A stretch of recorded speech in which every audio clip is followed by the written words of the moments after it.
Good morning and welcome to this, the 2014 Oregon gubernatorial debate, the second time these two candidates will be meeting.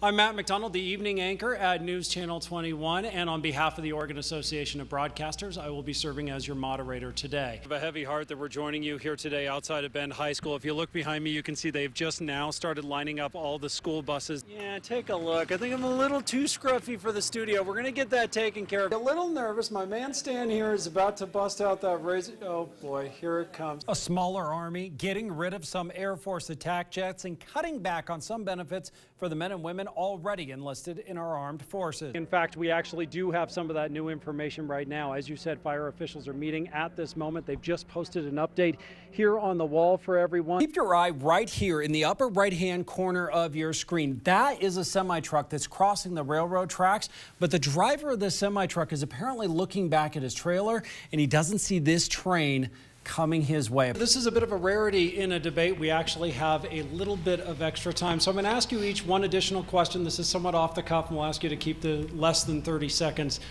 One of the OAB members suggested this to me yesterday. Representative Richardson, can you tell us one thing that you like about your opponent in this race? Hermit crabs? Really? I thought it would be fun. Yeah, you said, ow! You said he wouldn't pinch me. Ow, he did. Ow! Well, I didn't think he would. Oh, that hurt. Did it really? They're really friendly. They're really friendly, except when they pinch you on live TV.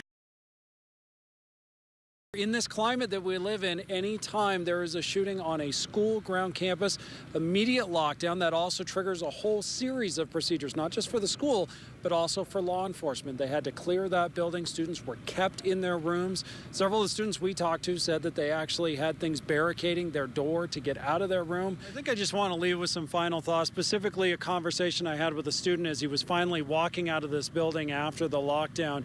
He said to me that one of the things he hopes most that comes out of this on Monday is that the students take with this a sense of not just the tragedy and the loss that certainly everyone is feeling, but this is an opportunity to reach out to some of the other students, whether they know them or not, and create a supporting environment that will hopefully be a path to prevent a tragedy like this in the future. We'll, of course, keep following the story. We'll have updates at 6 o'clock as well as on our website, ktvz.com. It's been a hot topic on ktvz.com. Over 140 comments on the story about the California police officer pulling a gun in downtown Bend after a fight. Senator Merkley stopped by OSU Cascades today on his education affordability campaign. News of the Ebola virus hitting the U.S. is fanning fears it could spread and fast, but it's important to know the facts before you panic. Alicia Inns is joining me now. And Alicia, you talked to some doctors today who said there's no reason to panic. Two girls involved in Friday's deadly rollover crash remain in critical condition tonight. Move over beer. There's a new buzz in beverages, and this one is brewing excitement in adults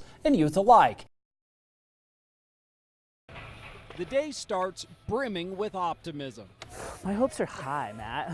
I'm ready. As ready as I'm ever going to get. Come on in. Mount Bachelor instructor Nate Edgel, yes, spelled N8, assures me he's taken on bigger challenges than me. All I need to do is give pressure to that arc, and that should make my snowboard turn. Easier said than done. That's okay. 3 rides up the magic carpet, a lift built for kids, and with plenty of Nate's encouragement. Good job, good job. And I'm ready for my first chairlift.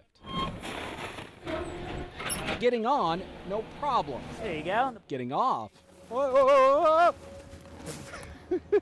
There's no shortage of things to remember. Keep those hips down, keep those toes up. Flex the ankle on that board. Lift up those right toes nice and high. Stand on that left heel. I'm not going to the right. Good instruction or natural talent, I'm picking up speed.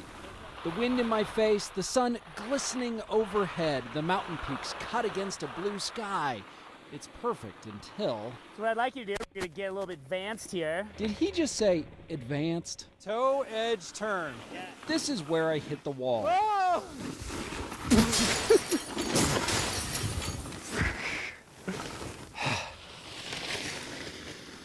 What happened? I failed. Again. Nate has a secret weapon for moments like this. He lies. You got this. Perfect, Matt. Nice work. Nice work. When your dream is to make the Olympics, or at least our Olympic zone coverage, there's no quitting. All right, 4th time's the charm. Okay, maybe the 50th time is the charm. Oh, I was so close. I was so close to making it around.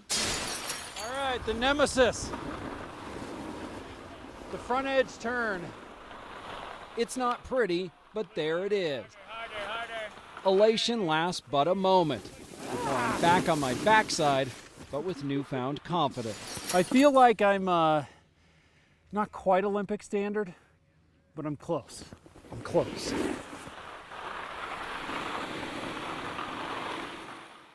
We got the entire class quiet. We were listening outside for shots. I thought it was a school shooter.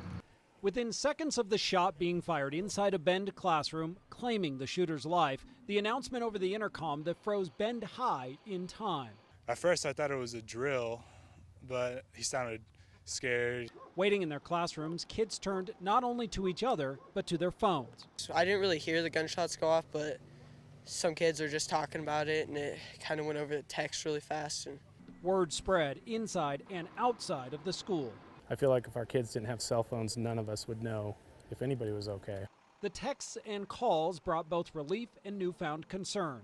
Oh, my son was in that classroom, but he had left to go to the restroom. We were trying to get a hold of my son, and he wasn't responding. And he finally responded, and apparently the incident, he witnessed it. It happened right in his class. The snow falling, parents had no choice but to wait about 2 hours after the incident before their kids finally walked safely out of the school. I'm just gonna get him and hug him and tell him I love him and go home. While one student's family deals with the ultimate loss, students leaving the school after hours in lockdown are already talking about a lesson no one wanted to learn. Maybe this will bring up the importance of Suicide Watch and make sure people get the word out about if you're feeling like that, there's hope.